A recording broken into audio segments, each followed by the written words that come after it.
Hello everyone, कंचन मित्तल यो jeweller friend. अब हम सिर्फ गोल्ड और डायमंड तो नहीं बेच रहे ना, हमें इंस्पायरिंग लेडीज जो मुझे इंस्पायर करती हैं उनको हम इनवाइट कर रहे हैं यहाँ आपके सामने, कविता रॉय अरोरा जी। तो कविता जी जो है एक कोरियोग्राफर हैं। She runs an academy called just dance academy in Krishnanagar, और इनकी अचीवमेंट की लिस्ट इतनी लंबी है, तो let me start here.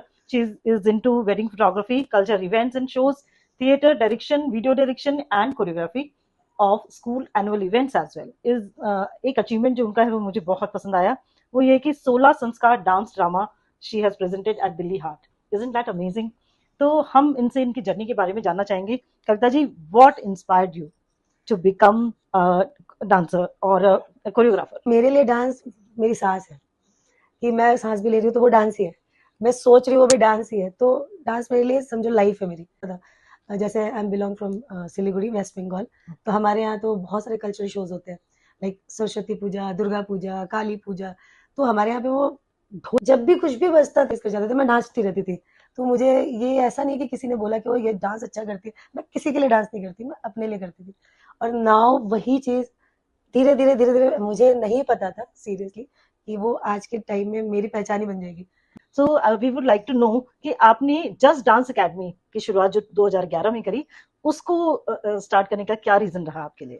Ma'am मैं आपको बता दूं, जस्ट डांस एकेडमी मैंने कभी सोचा नहीं था कि मेरी एकेडमी होगी, सीरियसली। मैं दिल्ली आई, कुछ काम के थ्रू आई कि चलो छोटा मोटा काम है, आते हैं। फिर वापस मैं अपने वेस्ट बंगाल सिलीगुड़ी गई, वहाँ पेरेंट्स ने बोला नो अब दिल्ली नहीं जाना है, यही करना है जो करना है। फिर मुझे एक स्कूल में टीचर की जॉब लगवा दी। तो वहाँ मैं प्री नर्सरी के बच्चों को गई पढ़ाने, वो उनको क्या पढ़ाऊँ, मैं उनके साथ मस्ती कर रही। मुझे प्रिंसिपल ने दूसरा दिन ही निकाल दिया कि ये किसी काम का नहीं है। फिर मैंने कहा वो मेरा है ही नहीं, मैं कैसे पढ़ाऊँ, मुझे नहीं आता पढ़ाना किसी को। फिर मैं वापस बहुत रिक्वेस्ट करके मैं दिल्ली आई, पापा मम्मी से बोल के कि मैं आपसे 1 रुपया नहीं मांगूंगी और मुझे करने दो, मुझे छोड़ दो 2 साल के लिए। मैं 2 साल में अगर कुछ बन गई तो ठीक है, अदरवाइज मैं वापस वेस्ट बंगाल आ जाऊंगी। उन्होंने कहा जाओ। फिर मैंने आई यहाँ पे, बहुत थोड़ा डर भी लगता है कि पता नहीं कर पाएंगे नहीं कर पाएंगे, बट ठीक है, करना है करने आए हैं। अब तो वहाँ पे शक्ल क्या दिखाना है, करके जाना। 2 रूम थे, तो मैं एक रूम बड़ा था, एक रूम छोटा था, क्या कर लिया मैंने इस बड़े वाले रूम को, मैंने सोचा यहाँ पे 2-4 बच्चे डांस सिखा लूंगी।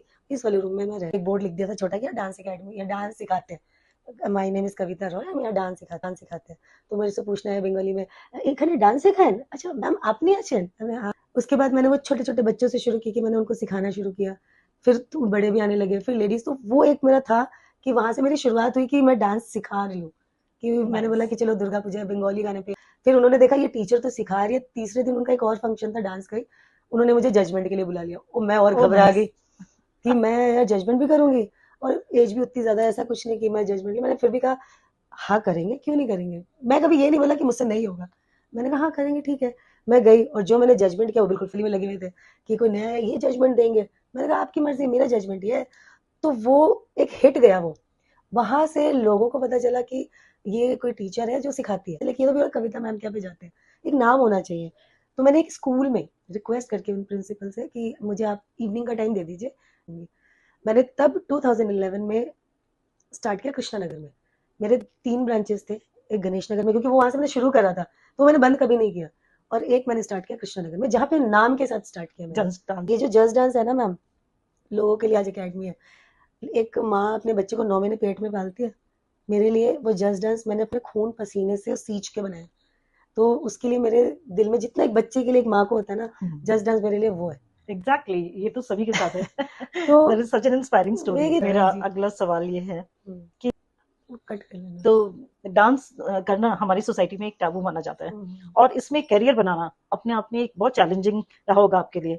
तो क्या आपको भी इस तरह की जजमेंट? गर्ल, मैं कभी भी, मैं ना सोशली भी कभी कुछ ऐसा बोलती हूँ ना, तो मैं कभी ऐसा कुछ नहीं बोलना चाहूंगी जहाँ पे गर्ल ऐसी बातें सुन के पीछे हट जाए। आप कभी पूछोगे ना, आप कभी जाओ कोरियोग्राफर्स हैं या जो आर्टिस्ट होते हैं या जो पीछे काम करते हैं कि आप क्या है इस इंडस्ट्री में, लड़की है तो कहेंगे अच्छा आप डांस टीचर हो, ठीक है, इसके अलावा क्या काम करते हो आप? अपनी कोरियोग्राफी के, अच्छा ये तो मैम आप करते हो, इसके अलावा क्या काम करते हो? हमारे प्रोफेशन पे क्वेश्चन मार्क है। उनको ये नहीं पता कि हम, आप जो पर्दे पे देखते हो, हम उसको अपने दिमाग में देख के और आपको दिखाते हैं, और हम आपको लाइव दिखाते हैं। आप मूवी देखने जाते हो, क्या शॉट था, वो शॉट में आपने देखा तो आपने तारीफ करी, लेकिन वो हम अपने यहाँ सोचा और हमने वहां दिखाया, एग्जीक्यूट करना और उसको Yes. इम्प्लीमेंट करना। तो ये जो सोसाइटी में बहुत है, मुझे तो अब जब मैं आपको बता रही हूँ मेरी जब ये बैक स्टोरी कि मैं वहां से वापस आई, मेरे पे तो ये तक ब्लेम हो गया था, मेरे घर वालों को जाके बोल रहे हैं कविता दिल्ली में काम करती है, अरे हमने सुना ना वो वहां पे बार में डांस करती है। मैंने कहा ओ माय गॉड, मैंने कहा ठीक है तो मुझे उसको प्रूव करना है। नेवर मैम, कॉन्फिडेंस के साथ लोग जब आप आगे बढ़ते हो ना मैम, स्पेशली लड़कियों को सबसे पहले उसको उंगली उठाते हैं उसके कैरेक्टर पे, फिर उसको अरे ये ऐसे पहन रहे वहां पे तो ऐसे फिर ही उसके होगा, लुक्स पे। यस अरे वो तो ऐसे बोलती है बदतमीजी से, यही सीख के आई है। आपको किसी को नहीं, किसी का भी नहीं सुनना चाहिए। मैं तो कहूंगी आपको जो प्रोफेशन चूज करना है गो फॉर इट, और ऐसे अब कॉन्फिडेंट रखो कि एक दिन मुझे सक्सेसफुल बनना है, मुझे किसी के लिए नहीं, मुझे अपने लिए बनना है। और पता है सोसाइटी कैसी है मैम, जैसे जैसे आप मोड होंगे ना सोसाइटी का थॉट मोड हो जाएगा, जो आप उनके देखने का तरीका चेंज हो जाएगा। यस। सबसे मेरे लिए तो ये था मैम कि हम बंगाल से हैं, बंगाल में क्लासिकल म्यूजिक, क्लासिकल डांस इसको बड़ा प्रमोट करते हैं। मैं करती थी वेस्टर्न हिप हॉप, मैंने ब्रेक, एक्चुअली जो मेरा बेसिकली जोन है वो ब्रेक डांस है। ओके। अब वो कहती थी ये क्या डांस होता था, मेरे पेरेंट्स को आके बोलते थे ये कौन सा डांस करती है ये जब डीआईडी आया तब लोगों को पता चला अच्छा हिप हॉप भी कोई डांस होता है। ओ माय गॉड, तो उनको नहीं कंटेम्प भी कोई डांस होता है, ये क्या पैर खोल के क्या डांस होता है। तो जब लोगों को पता ही नहीं था, वो डीआईडी के बाद लोगों को पता चलने लगे। अब एक सवाल पूछना चाहूंगी कि आपको क्या लगता है इस क्रिएटिव फील्ड में फाइनेंशियली इंडिपेंडेंट होना एक औरत के लिए कितना जरूरी है? बहुत ज्यादा जरूरी है, नॉट इन दिस फील्ड, वैसे भी बहुत ज्यादा जरूरी है। अब मैं कहूँ कि आजकल की जैसे बच्चों ने ट्रेनिंग ले ली, बड़े बड़े सेंटरों में जाके ट्रेनिंग ले ली और उन्होंने ये कहा कि हम पापा इन्वेस्ट करो, मेरे को स्टूडियो खोलना है, पापा ये करो, मुझे ये करना है। मुझे पता है कि मैंने अपने स्टूडियो में अगर एक फ्लावर भी लगाया है तो वो मैंने अपने पैसों से लगाया। आपको इंडिपेंडेंट होना इतना जरूरी है कि आप एक तो आपका कॉन्फिडेंस लेवल बढ़ेगा, आप किसी के ऊपर डिपेंड नहीं होंगे, आपको जो करना है आप खुद अपनी मर्जी डिसीजन से, कर सकते हैं। यस खुद की मर्जी से कर सकते हो और आपको किसी की शक्ल देखने की जरूरत नहीं पड़ेगी। और ये चीज आपके अंदर आएगा ना मैम, आपको फिर पीछे मुड़ने की जरूरत नहीं और ना किसी से कुछ बोलने की। मुझे what advice would you give to girls who want to pursue dance as a career? उनको क्या एडवाइस देना चाहते हैं जो यंग वुमेन आज की इस फील्ड में अपने लिए जगह बनाना चाहती हैं? मैं उनको कहूंगी कंटिन्यू सीखो, कंटिन्यू मेहनत करो, अपने सपनों के साथ कभी कॉम्प्रोमाइज मत करना और अपने ऊपर पूरा विश्वास रखो कि तुम्हें करना है और करोगे, क्योंकि नथिंग इज इम्पॉसिबल। हमेशा अपने अंदर डालो आई एम पॉसिबल। गर्ल्स के लिए वैसे भी कुछ इम्पॉसिबल नहीं है, यस, वो ठान ले तो कुछ भी कर सकती हैं और उसको किसी को प्रूव करने की भी जरूरत नहीं है। सीधी बात। Very nice. तो आपने कविता जी की एकदम इंस्पायरिंग स्टोरी को सुना।